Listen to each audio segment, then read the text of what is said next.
Welcome back to the Here We Go Brownies podcast. I am your host, Allie Hysong, and joined with me is our good friend Nick Shook from NFL.com. Nick, how are you, man?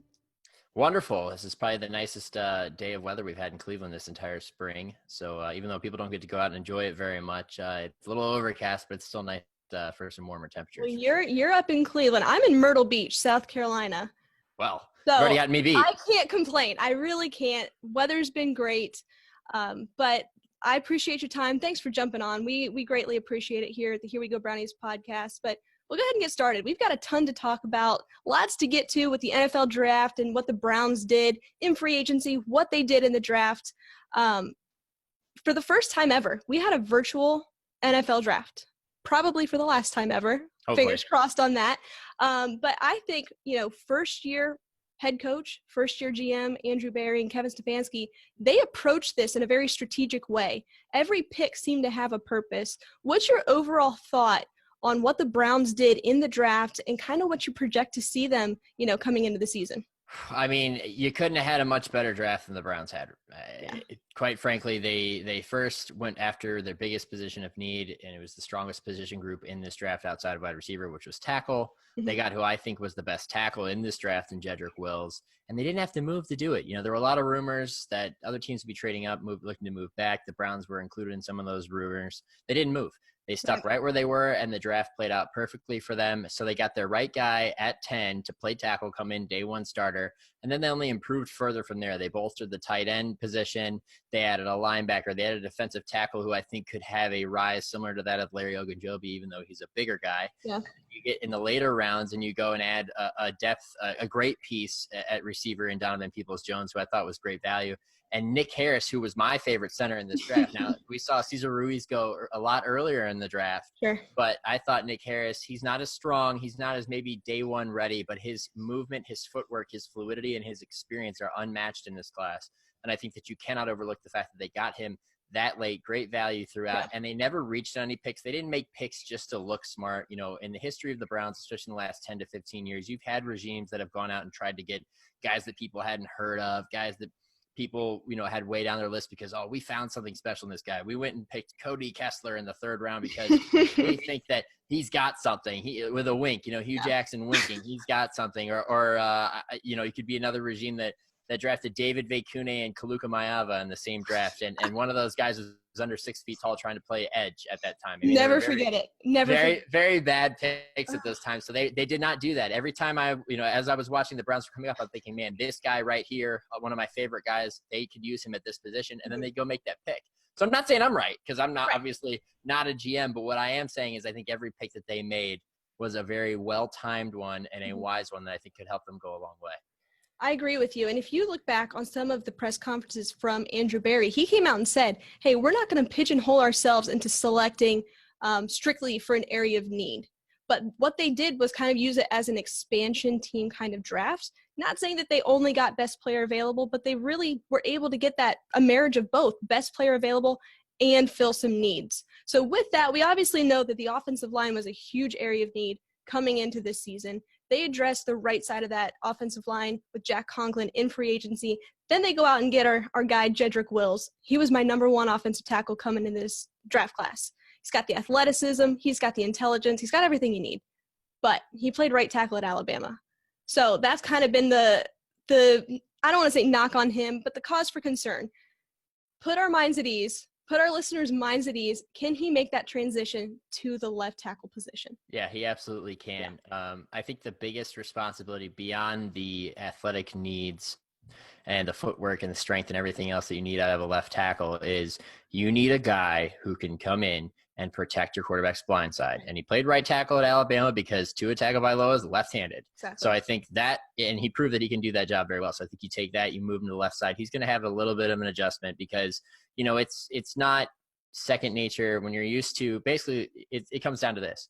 If you're in a pass set and you're a right tackle, your left foot is going to be forward. Your right foot's going to be slightly back, more back than it would if you were in an even set, if you were maybe run blocking or not trying to give away what it is.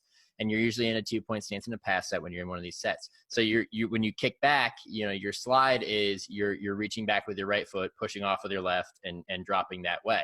So he's going to have to flip that. When you're on the left side, it's the right foot on the inside, left foot kicking back. That might take some people a little bit more time to adjust to, but I think he's got the athletic skills necessary. He's got the tools. He's got the fluidity and the great base. That's the thing that I really loved about his combine workout, his tape, and everything else. He's got good knee bend, and he's got a great base. He never gets narrow in his feet, and because of that, he's good at taking on bull rushes, taking on rushers who are maybe got a half or a quarter of his body and not getting bowled over, and also being able to change his direction based on where these rushes are coming. That's going to help a lot when you're trying to pass off a blitz. Maybe a defensive end stunts inside and an outside linebacker comes around the outside. You've got to pass off or maybe pass one guy to the other. You have to still maintain that good base or you'll get knocked off platform, and that's how you get beat. I think that translates better from the right side to the left than any sort of, well, I'm leaning with my right foot back as opposed to my left foot back, that kind of thing. You can work on that with reps over time and it'll become natural. So all the key aspects of a typical left tackle he just has to make the switch. I think it'll be an easy one for him. I completely agree with you. And I think one of the best traits about Jedrick Wills coming into this, not outside of his athleticism, of course, he's known as a student of the game. That's kind of, one of his positive attributes. Dane Brugler came out and said that in his draft guide, that he's a student of the game. He's going to do everything he can to learn the position. And we already know he's reached out to Joe Thomas for some guidance there. They're going to build that relationship. I think we've got our left tackle of the future. But let's talk a little bit more about that offensive line. So you've got Jedrick Wills there on the left side. You got Joel Bitonio right next to him. J.C. Tretter there in the middle. Question mark at right guard. We do have Wyatt Teller. We do have Drew Forbes. Question mark at right guard. And then you've got Jack Conklin. So we go out, and you mentioned value. We go out and basically get a free draft pick in later rounds of the draft, and we get Nick Harris, the center out of Washington, who I know you really like. Does he have the ability? Now, I know he's probably looking to play the center position in the future, maybe a great backup to J.C. Tretter, but could he be a possible answer or a possible solution to that right guard position? I think that his biggest weakness and the reason that he probably fell to the point that he did where the Browns scooped him up is because he doesn't quite have the upper body strength that you expect from a guy like a center, and less so as a guard. I mean, we saw somebody like a Cam Irving struggle with that because he didn't have that same type of upper body strength, and it got him killed. Now, Nick Harris has better feet than that, which I think you can win a lot with position. You can win a lot with, getting your feet in the right position, not taking any false steps, because it's such a quick game that's very important. But you also do need to have that strength at the professional level, because you're not dealing with 18, 19, 20-year-old kids anymore. You're dealing with full-grown men. So I do think that he can develop into a very good center because he has that background and that foundation that you need with the footwork and everything else. And you're not going to lose that over time. The only thing that robs you of that is age. And he's obviously just now entering his prime. But he needs to develop that strength. And I think that's why you pick him later in the rounds. You stash him behind J.C. Tretter. Tretter's got a 3-year deal. You give him 2 or 3 years to build that strength and mature. He has a lot of experience. He was a starter as a true freshman at Washington and almost immediately their best offensive lineman throughout his course of his career with the Huskies. So I think that you pair that with a few years of physical development and learning from one of the best centers in the game, and then eventually he becomes a excellent starting center that you don't have to spend a high pick on when Tretter gets to that point where he's going to be moving on. So I don't think he's quite your answer at guard. I think your better answer is a Wyatt Teller or maybe a Chris Hubbard, who is still around and who is very well liked in the building. He can, I mean, here's the thing is you can make a tackle a guard. It's a lot harder to make a guard a tackle than it is a tackle a guard. Chris is a big dude. There's a reason that he makes the money that he makes. He's not a great right tackle. He's an average right tackle, but he's somebody who will totally commit to playing right guard if they're asking him to do that, and he already played at the right side before. At one point last year, he had to play left tackle because they were in a position of need. So he can make fun. Let me tell you, sitting in the stadium, sitting in the press box of the stadium was rough. Ooh. Fun times. There goes Kendall Lamb. Oh no. Yeah. Justin McCray's in at right tackle. So basically, I think that you're going to be better off with Wyatt Teller or Chris Hubbard at right guard. You try either of those guys. And Drew Forbes, I think, brings a lot to the table and will really benefit from an entire off season of really getting to understand the game more, learn a new system, and also to continue to develop as a professional lineman, because his tale is very unique as well. Where he came from, an FCS basically school, he didn't have a lot of great competition. They always throw their best offensive lineman at left tackle at that level. Because usually they're just a cut above the rest of them. Sure. And he would just manhandle guys because he's got these violent hands. He's very powerful. He strikes, finishes blocks, loves to finish them. And the funny thing is he's one of the most soft-spoken guys you'll ever meet.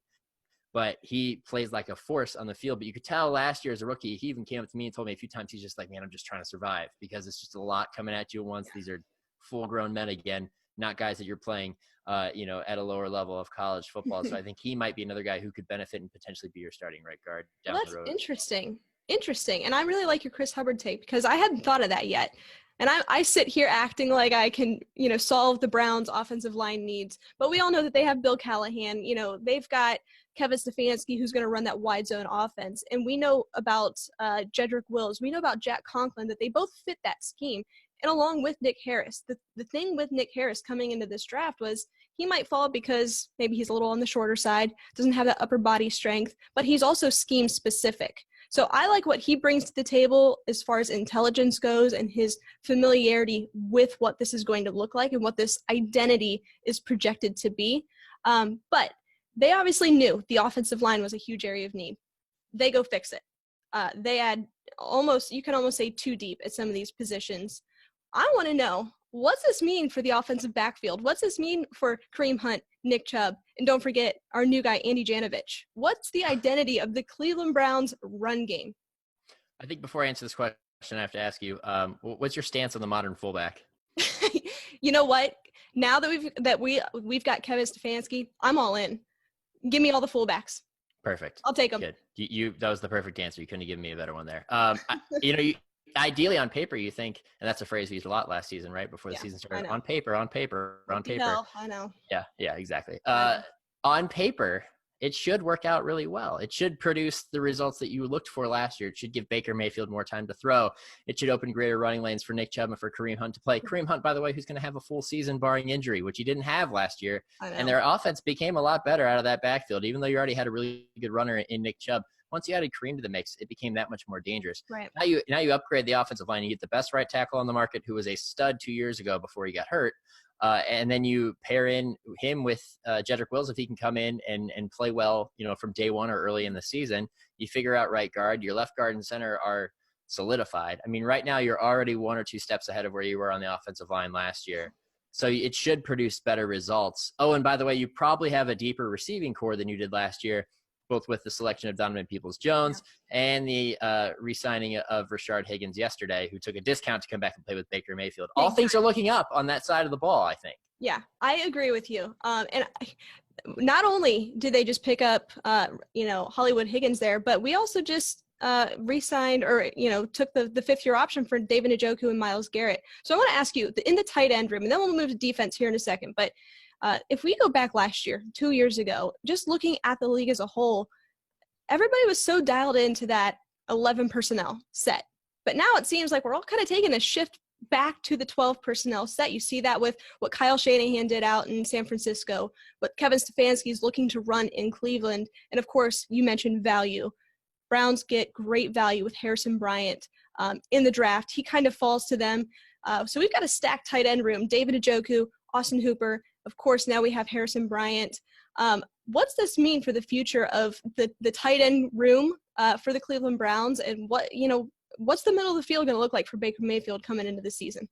I think he's going to have a lot of options. One of the staples of the Shanahan offense, and somewhat to an extent the Stefanski offense, because Shanahan is kind of a disciple of the same basic offense. Gary Kubiak was in Denver when Mike Shanahan was the coach. Gary Kubiak became the head coach in Denver. He's an offensive coordinator in between there, and he was the the offensive consultant last year before taking over in wake of Kevin Stefanski's departure to Cleveland. So they're all kind of from the same cloth, right?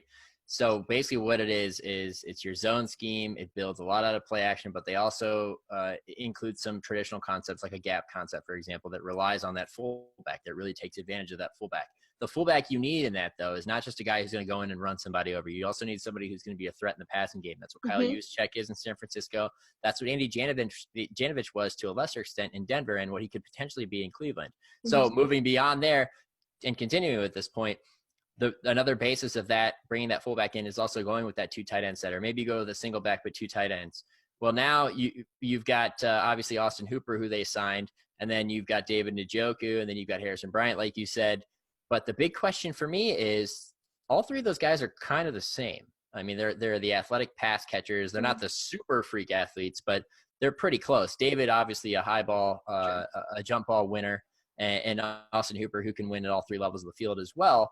And Harrison Bryant is kind of like that to a lesser extent too. So my question is, Minnesota worked last year because they had two tight ends of varying styles, right? Right. They had Kyle Rudolph, who is that pass catching type. They had Irv Smith Jr., who could catch the ball, but also is a very good blocker. Mm-hmm.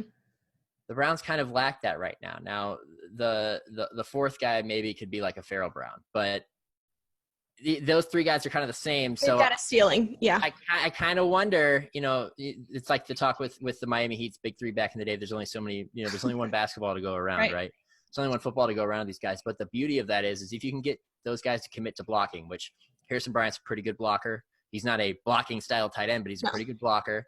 And then, an Austin Hooper type as well. If you can get David Njoku to actually commit to blocking, this could be an incredibly effective tight end group. I mean, they're deep, they're talented. You're not looking at a tight end going, well, he's not Ricky Seals-Jones, who basically you only relied on to catch passes. Right. He was basically just a big-bodied wide receiver. Right, exactly. I mean, you saw the guy is very lanky. So I think that they have a lot of potential. They just need to commit to being able to do everything. I don't think they're that far away. I really think it relies on Njoku's willingness to block. And I think after having most of last season robbed from him by injuries, I think that he might be more willing to do so, especially knowing he has the security of this season and next. He's maybe not necessarily just going to be focused on putting up the numbers and trying to get a contract elsewhere. He knows I'm locked in for this year and next year. Let me commit to adding this to my game and seeing the offense flourish. It's a good point. They are all very similar to some degree, but I would kind of loop Harrison Bryant and Austin Hooper more in the same category. Yeah, and definitely. Njoku, maybe a little bit more of a, like you said, a jump ball kind of guy. Mm-hmm. But I think in this system with the tight end depth, this is really going to allow David Njoku to maybe have his career year and be able to do what he does best. And we know it's not blocking. Leave that to the other guys. You go work the middle of the field and go make a jump ball. But we know, too, Baker Mayfield does very well with a tight end. He loves a good tight end. So I think you provide depth at that position, great value for Harrison Bryant. But you already touched on this. We got one more little thing of value here. Donovan Peoples-Jones. They go get him the end of the draft. And I got to tell you, I about ran out of my house. I was so excited for this pick. I love what he brings to the table in the sense of he's maybe high risk, high reward. Didn't have the most productive season at Michigan under the Josh Gaddis offense. But I think he was the number one rated wide receiver coming out of high school. This kid's got such a high ceiling. And he's not like anything we already have in the receiver room. I know we've got OBJ. We've got Jarvis. Of course, now we have Hollywood Higgins. But he kind of adds a little bit of a diversity there. What are you seeing in the wide receiver room, and what do you think it means for Baker Mayfield in 2020?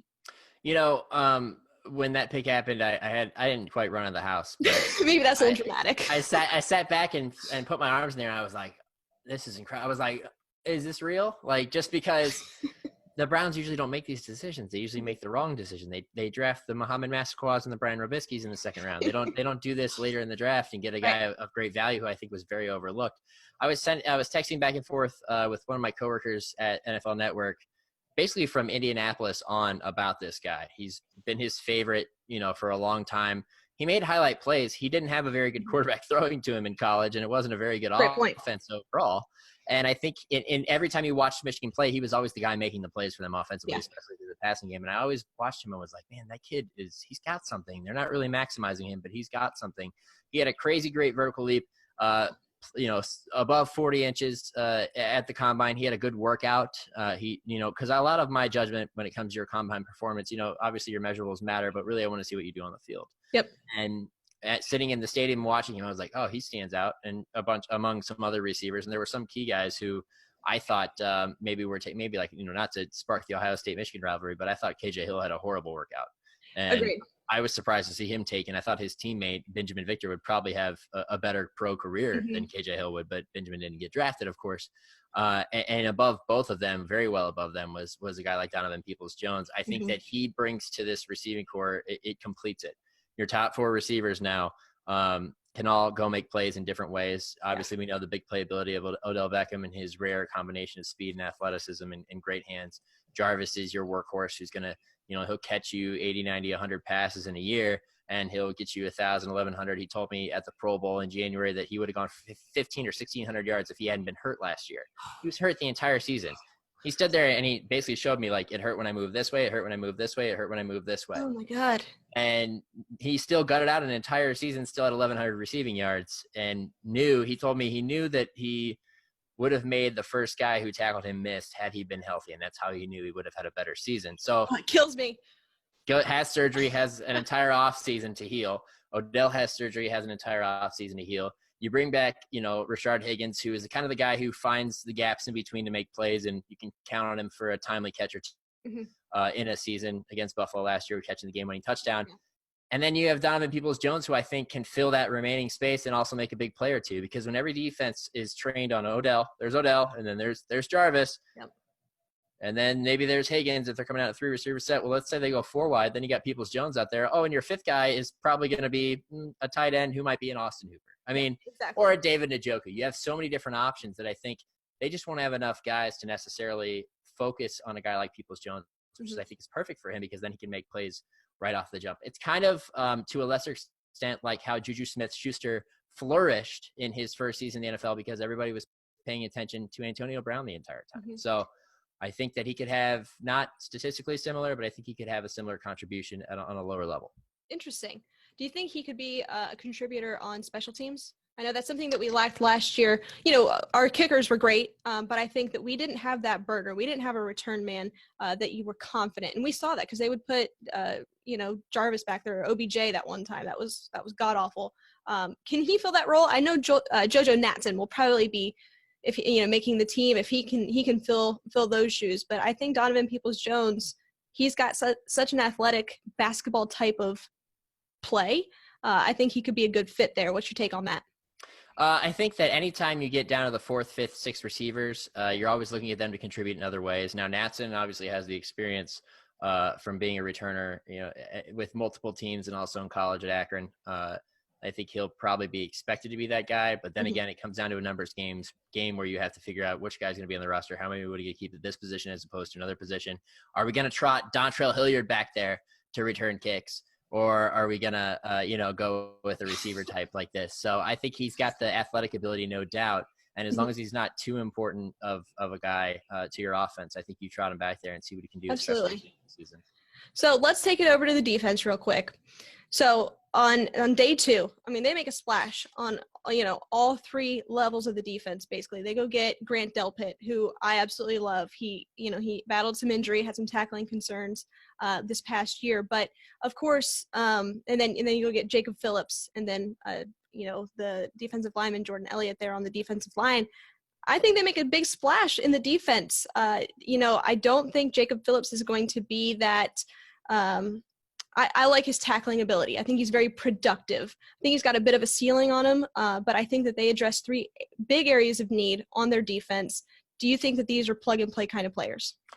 Maybe out of necessity more than skill. Sure. B.J. Goodson's never started a full season at linebacker. I think they need that type of guy to maybe spell him and then maybe come into that role over a period of time. And I think that's who they get in Phillips, who, again, was their leading tackler at LSU. So you talked about production. But, again, there's a little bit of a caveat with leading tackler, because there's been times in the NFL where leading tacklers are leading tacklers because their offense isn't on the field long enough to keep them off the field and keep them from making tackles. That was kind of Joe Schobert early in his career. Yeah, you're right. He was on the field a lot, so he was making a lot of tackles. Very productive. DeQuell Jackson, another one. DeQuell Jackson was a good middle linebacker, don't get me wrong, but he was out there all the time, so of course he's racking up tackles. So I think it's a little bit of a deceptive stat, but I do agree there's still something to be said about somebody who can make tackles when they're presented with the opportunities and they're not, giving up a bunch of broken tackles and bigger gains. But I think your defensive tackle pick there is potentially the more effective one, because this is a rotational guy who you can mix in with a Larry Ogunjobi and with a Sheldon Richardson. And after last year's release of a guy like Devereaux Lawrence, who went on to Kansas City to win a Super Bowl, even though he's not on the field, I have a story I would love to tell but can't tell. When I talked to him at the Super Bowl during opening night, it was great. It's like a great reunion, but great dude. But when you get rid of guys like that, you have to replace them with players who can contribute. And I think that they did that with that pick. And it'll create a nice little 3-man rotation on the inside, because Sheldon Richardson is a problem causer on the inside, and so is Larry Ogunjobi. But they need a break every once in a while, and you need to give them a break with legitimate players, not with guys that you pull off the scrap heap And the same goes for the rest of the defense, not with a Porter Guston type who actually played somewhat well at the end of the season. Surprisingly, yeah. Eli and Ku, I mean, you're just pulling guys, from all over the place. Street. You need to prepare better for that. I think they did that. I agree with you. And what I like about Jordan Elliott is he's got such a quick first step. And I mentioned in one of my previous shows, he does play a little bit high. He needs work on some of his angles, but he can collapse the pocket just like that and get after the quarterback. It's going to free up guys like a Myles Garrett, Olivier Vernon, or even some of these linebackers to make those explosive plays and get after the quarterback. But before we transition right here, I just want to get your take on some other areas of need. I think the Browns did a great job in addressing, some of their larger areas of need, safety position, tackle. They went after a linebacker. Do you see any other holes on this roster that they need to address, maybe be it here in free agency? There's still a couple free agents out there, or via trade. Is there any holes here that you think, I don't feel so comfortable about this certain position group? I think you might be able to add another linebacker, and maybe somebody in your secondary, but position specific, I'm not too worried about. Maybe just another body back there for depth, that kind of thing. Because again, like you mentioned, you also need guys to play special teams. I think that it used to be the bottom third of the roster. I think maybe now it's your bottom 10. So it's bottom fifth of the roster. You could probably add a few guys there. Offensively, for the most part, you're pretty solid. I think you have enough depth. If Hubbard is your swing tackle backup, I don't know if you necessarily want to play him at guard at the same time, because if he goes down, then he's got to kick out and you got to bring somebody else in at guard. But I think you're deep enough at guard. And you have Nick Harris as well. So, I mean, offensive line for the most part, as you can tell, I'm kind of going through the depth chart in my head as I'm answering this. I think they're pretty solid for the most part. Defensively is probably where they should add those remaining pieces. I agree with you on linebacker. They go out, they get BJ Goodson. I think he's a good rotational piece. I'd like to see maybe another veteran there, because you've got so much young talent there with, of course, Jacob Phillips, Mac Wilson, Sione Takitaki. And what we saw last year, they were, of course, a couple injuries. You're a couple injuries away from being very depleted. So I think if you can maybe add a couple other veterans in that defensive secondary, maybe to the linebacker group, outside of that, I think you're sitting pretty. So I'm just thrilled with what the Browns have done in the draft, what they've done in free agency. But going back to the draft, I've got to ask you, because I love the draft. I'm a draft nerd. I've made, oh my God, so many mock drafts. It's sick. What was your biggest shock on day one from any team? Who, maybe outside of the Green Bay Packers, who surprised you the most? Oh, well, you just ruined my pick. No, I know. I'm telling you that one. No, we'll go somewhere else. It's fine. We can adjust accordingly. Number 4, going with the tackle Andrew Thomas at 4th overall. I was stunned. I thought he was number 4 out of those tackles, and they took him as the first tackle. Mm-hmm. And once that happened, and then you started to watch the draft kind of unfold from there, you're thinking in your head, the Browns might have their pick of the litter of the remaining 3 of that big 4, and they did. I mean, it was kind of incredible to see. I think that they stunned a lot of the league in taking him, in not moving back. Detroit was in discussions to move back, trying to drive the price up for number 3 as well before taking Jeff Okudah. Mm-hmm. Everything went chalk except for number 4.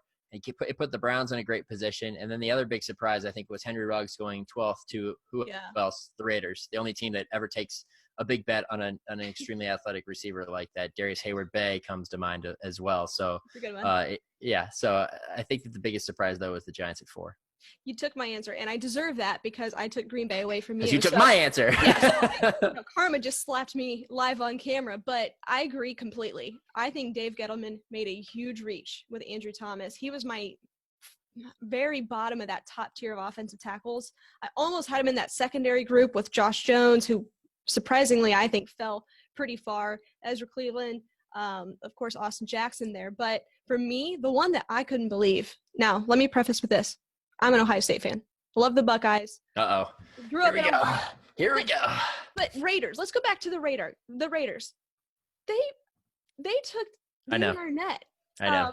I thought that was a massive, massive reach. I think he would have been a great day 2 kind of player. Mm-hmm. But there in the first round, I don't think the production was there. I think that was a massive reach for the Raiders. Yeah, totally agree. I think the defensive back that maybe you see taken there next year, if he doesn't end up in the top 5 or the top 10, is a Shaun Wade. Yeah, absolutely. Damon Arnett was not up there. I think that is a pick based on Ohio State's reputation for producing good defensive backs in the last 5 years. And also Mike Mayock thinking that maybe he's found something in that guy that he thinks he can, turn into a winner in Oakland. And again, he's not going to be counted on to be your number one. They already have Trayvon Mullen there. So he's going to be their number two. So it's a little bit less pressure for him coming into his rookie year. So maybe they felt confident because of that set of circumstances that he could come in and be worth of that pick. And they just did this a couple years ago with our guy, Garyon Conley, back in, goodness, I don't even remember what year, 2017, I believe. Yeah. So they've got a pattern here, and I completely understand. Ohio State, I consider them DBU, so I completely understand. I just don't think the production was there for Damon Arnett. But I agree with you on Andrew Thomas. Couldn't believe it. Yeah. But I'll get you out of here on this one, Nick, and we appreciate your time. But I've got to ask you, and I don't want to throw any predictions out there, but how do you see the Browns doing in 2020? So we're not doing numbers, right? You can if you want. I just don't want to put you on the spot. I'm not doing numbers because I did numbers last year. I remember sitting in Berea. When was it the draft presser? Maybe it was like OTAs. I'm in the media room, and I'm among all the other outside media that was covering the Browns. And we're sitting there going around predicting records, and we're going, what do you think? 10-6. Everybody had 10-6. I said 11-5. You got an 11-5, and then somebody else was like 11-5. Are you crazy? And I was like, I could see it, but I think I'd be safer at 10-6. And then they went 6-10, and everything fell off. All the wheels fell off, and everything else that fell off a cliff happened. Yeah, and just thinking back to that, I'm like, man. I mean, it's a tough business to be in when you're trying to predict win totals in a league that, a third of its playoff teams are different every year. And you see division winners change over year by year very, very often. And by the way, they're in the same division as the Ravens, who went 14-2 last year and got a lot significantly better. A lot better in the draft. Yeah. So it's going to be a tough call. But again, of those 6 wins, one of those was a blowout win over that same Ravens team, accounted for half of their regular season losses. So things are kind of fickle in this league sometimes. I think Kevin Stefanski's the right guy to lead the team. He is a rookie head coach. I think that you dock yourself a win or two from the total if you're going to go with a win total because of that. But I do think he's much better equipped than Freddie Kitchens. Even though I like Freddie personally, you could tell it wasn't the job for him very early, and that's probably about week 6. You could tell this basically after the San Francisco loss, the blowout loss. Yeah. Let me tell you, that was the most miserable flight home on the team. I can't even imagine. Flying back on the team plane, and you have 5 hours to go across the country. You just played on Monday night, late into the night, and you just got the doors blown off of you. I mean, that was a rough experience, and that's when I realized this might not go according to plan. So I'm not going to put a win total on there, but I do think that they'll contend. I think that the new playoff format's going to help them a lot. The battle for the 7th seed will be a vicious one. And let's remember, in 2007, if there was a 7th team in the playoffs, the Browns would have been in the playoffs then. Browns. I think that they can get there. I don't know if they'll win 10 games. They have the talent to. They have a tough division. We'll see how it stacks up in terms of schedule. Hopefully they don't get front-loaded like they did last year with the tough opponents made for the national TV appearances. But I think that they'll be better than they were last year, and you hope that that's at least 9-7. I agree with you, and I get made fun of because in my podcast I always say the word alignment. But I think that's so important with this year's Browns team. Mm-hmm. You have alignment in the front office. You have alignment with the coaching staff. You have alignment with the roster. They went out, like I mentioned, they were strategic in their approach. Every pick had a purpose in this draft. And they're building something that they didn't have last year, and that's an identity. So with that, I agree with you. I think they're going to be better. I'm not going to put a number on it because, got slapped around with that one. Come on. You want to. I want to so bad, but I'm not going to because you live, you learn. And I learned. I had to learn the hard way, and it's fine. I'll admit to it. But nonetheless, I think that I agree with you. I think they're going to be a contender. I don't know if they're going to win the division. I think Baltimore just got a lot better with what they did in the draft. They go get Patrick Queen, J.K. Dobbins, those 2 picks alone. Justin Madubuike, watch out. I think their defense is significantly better. Yeah. So I'm impressed with them. I think the Bengals are going to be a lot better. I'm not saying that they're going to be a contender, but I think they can slap you around out there. So I think they are going to be better than they were last year. But I still have a couple question marks. Yeah, that's fair. And I think you can't overlook the Steelers because I think they would have been a better team last year if they had had a healthy Ben Roethlisberger.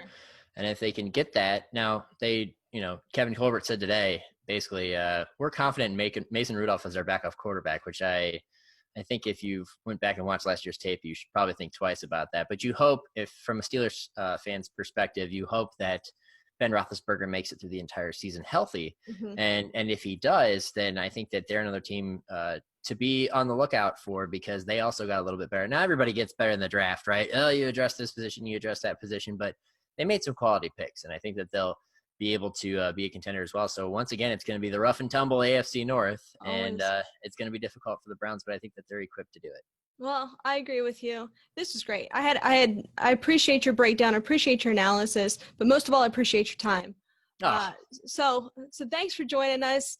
Tell the listeners how they can read you, how they can follow you. All right. So I have to preface this.